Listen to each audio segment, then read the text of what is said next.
Greetings, YouTube! Joe here with Culination Media, and welcome back to another episode of Pokemon White. This is episode number 25. In this episode, we're going to be heading out to cold storage, but we have a couple of things to do first.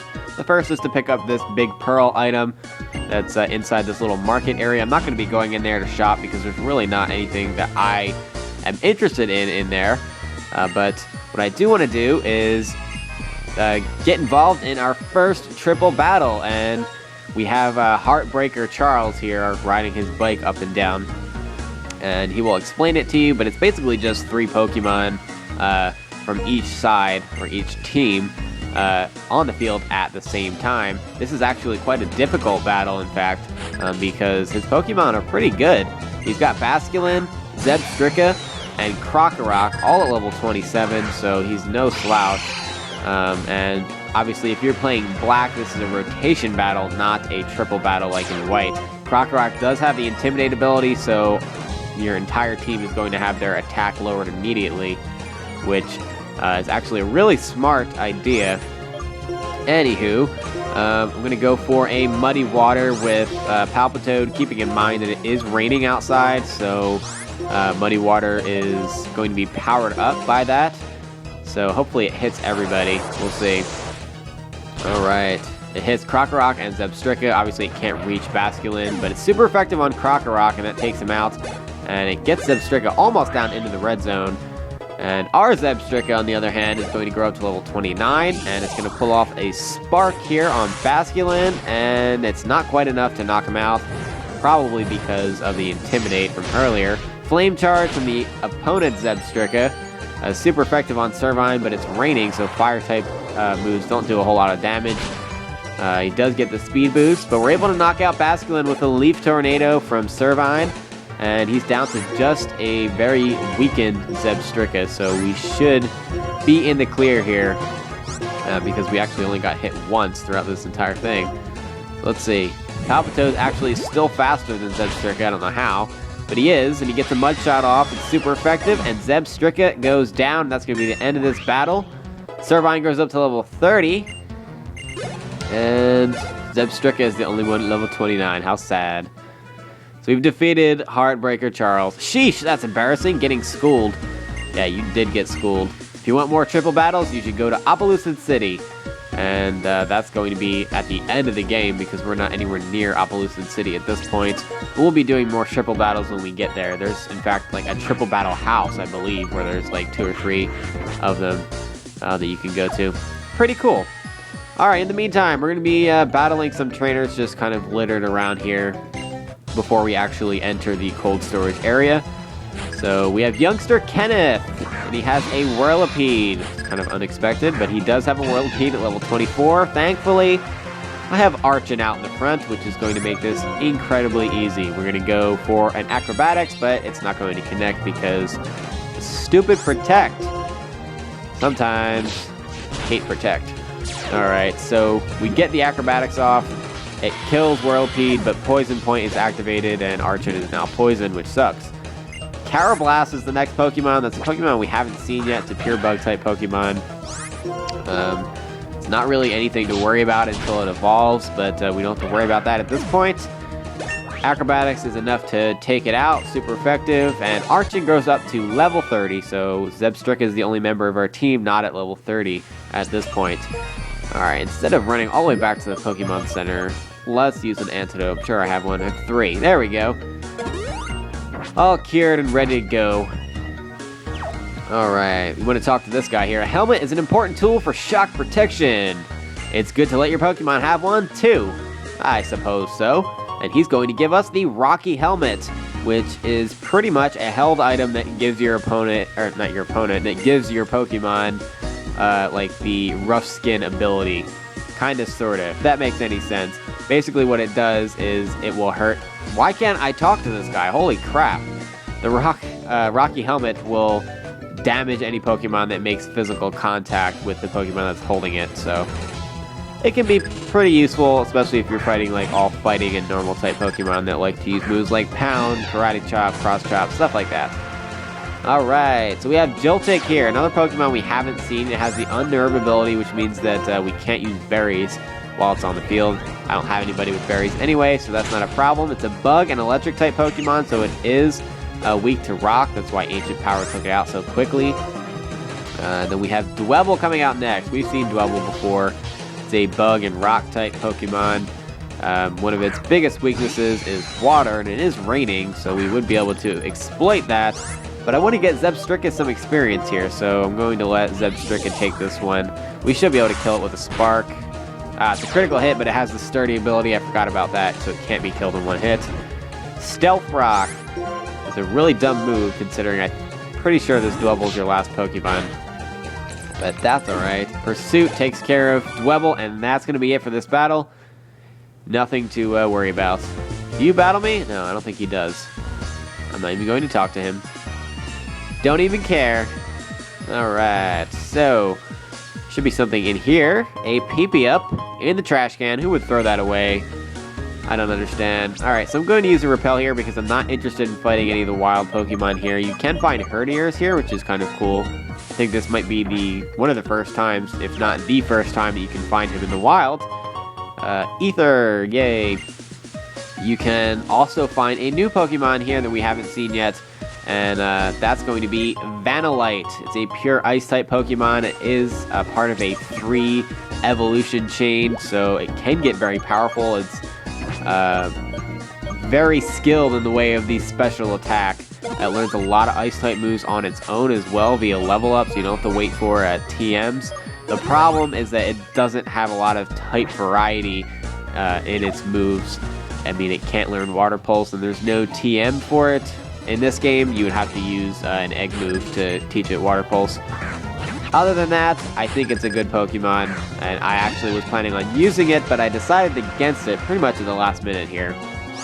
So, anywho, came over here to battle this guy. He has a Pansage, he's at level 24.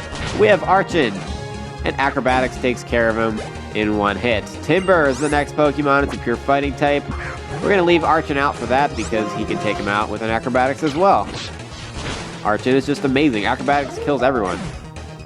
And that's going to be it for this battle. That didn't take very long. I believe you can also find Minccino in the grass here if you're looking to trade that guy in the house in Driftfield City. I know that's really specific. That guy in the house in the city, yes, you talk to him, but you know what I'm talking about because we did that in the last episode. There's a heart scale over here, so make sure you grab that.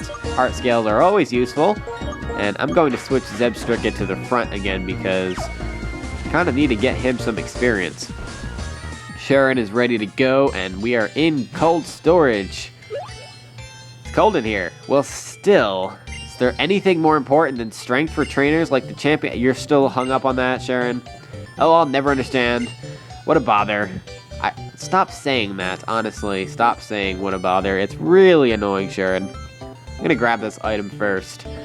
And it is a netball, so that increases our chances for capturing water and bug-type Pokemon. I don't know if I'm really going to use that, but it's nice to have, I suppose. And we'll battle this guy. When it's cold, you wear a lot of clothes. Well, that's very informative of you. Thank you, sir. Thank you for that. Worker Victor is a Panseer at level 24. The pure fire type. And we don't have a type advantage with Zebstrika here, but we do have Spark, and that'll do a lot of damage. So maybe even kill it in one hit? Yes! Down it goes. Not very much experience, but that's okay. We'll keep Zebstrika out against Timber, and we'll just go for Spark again. It probably won't kill it in one hit. It's a little bulkier. Yeah, it just barely hangs on. It is paralyzed, though. And it looked like it went for a low kick there. Did a little bit of damage. It's not raining anymore because we're inside, so I can go for a Flame Charge pretty safely, and that's going to finish off Timber. And that's it for this battle. Most of these workers have some type of monkey like Pansage, Panseer, Panpour, and then Timber. I don't know why, but most of them have the same thing. So as you can see here, the floor is all slippery and we can only go one way. So we're going to go up the stairs and battle this guy. You're pretty energetic. Right. I'm just so excited to battle you. That's what it is. Not really. I'm lying through my teeth here. Panpour, Water-type Pokemon, level 24. And we have the perfect Pokemon out for that in Zebstrika. Spark is going to take it out in one hit with super effective damage. And Zipstrick is so close to level 20. No, to level 30. I can count. 30 comes after 29. I got this. Alright, Spark. And this time it doesn't even get Timber down into the red, but he's still paralyzed and he can't move, so he doesn't get an attack off. So that part's good. Flame Charge finishes him off. That's going to be the end of this battle, and Zebstrika will finally grow up to level 30. Welcome to the level 30 club. And that's it for Worker Glenn. Alright, so we're going to have to go onto the ice again and work our way over. Doesn't really matter how you do it, it's pretty easy. And looks like we have another battle to do up here. So we might as well go do that. There are no wild Pokemon in here, so don't worry about getting attacked while you're running through here. It's not like a cave where you can just walk anywhere and get attacked. Don't worry about wasting your repels. I remember the first time I played this game, I did use a repel for a while until I realized that you can't get attacked. Alright, so this is a Pokemon we haven't seen so far. It's Girder. It's the first evolution of Timber. It is still a pure fighting type Pokemon, but it just has so much attack. It can do a lot of damage. Went for a chip away there. It's a normal type attack. Did an okay amount of damage, and it looks like we got a critical hit there with the second Spark to knock it out. Thankfully, because if he used like Karate Chop or any type of fighting move, I would have been done for there because Zebstrika just didn't have enough health. Alright, so I'm guessing I can switch him out maybe? Everybody's at level 30. Whatever. I'll leave him in for now. Let's battle this guy. He's the best trainer in cold storage, self-proclaimed. Okay. Worker Patton. And he's going to have a Vanillite. This is the Ice-type Pokemon that I was telling you about. It is pure ice though, so it is going to be weak to fire. Also fighting, steel, rock, all the usual ice weaknesses. And we're able to knock it out with one Flame Charge there. It doesn't have a lot in the way of physical defense. Timber is next. As usual with these workers, everyone has Timber or some evolution of it. Go for a Spark. I know it won't kill him. Oh wow, it came actually very, very close, but not quite. Zebstrika gets all the way down to 12 HP after a low kick, but we're able to outlast the Timber with a not very effective pursuit to finish off the last like 2 HP that he had left. Pick up this item. It is an Ice Heal, in case you get frozen by any chance, which is pretty much just by that Vanillite that you fought. Other than that, you don't really have any chance to get frozen at all. So you're going to want to go straight across here because to the right is where we came from pretty much, and to the left is the entrance. So would it make sense to go either of those directions, right? We have another battle here. Yet another worker, or I'm assuming he's going to have a Timber or two. Well, he's going to start off with Timber. This one's at level 23. And we've got Archon this time, so we're not going to have to worry about how many hits is it going to take to kill the Timber. One hit. I went for a bide there, which I don't understand. Do you really think you could survive 2 or 3 turns against Archon? Didn't think so. Vanillite is next. And I'm going to keep Archon out because Ancient Power should be enough to take him out. It will be super effective. It is a special attack, but Vanillite is just fairly weak when it comes to defending itself. And a second Timber is his third Pokemon, also at level 23. We'll go for an Acrobatics just like before. And down it goes. Yes. Sounds good. I don't know what sounds good. Maybe just the sound of him being defeated. I don't know what I'm talking about. Hyper Potion is just laying on the ground there, which is nice. And here we go. Team Plasma is going to be inside that little area of the, I don't know what they are supposed to be, like metal crates, but it's Sharon. Oh, is someone in there? I don't know. Sharon, why don't you go find out? I'm actually going to do that myself, but we're going to wait till the next episode to do that because we're kind of running out of time. So in the next episode, we're going to kick Team Plasma out of this cold storage box that they're hiding in. But thank you very much for watching, and please stay tuned for episode number 26. Game on!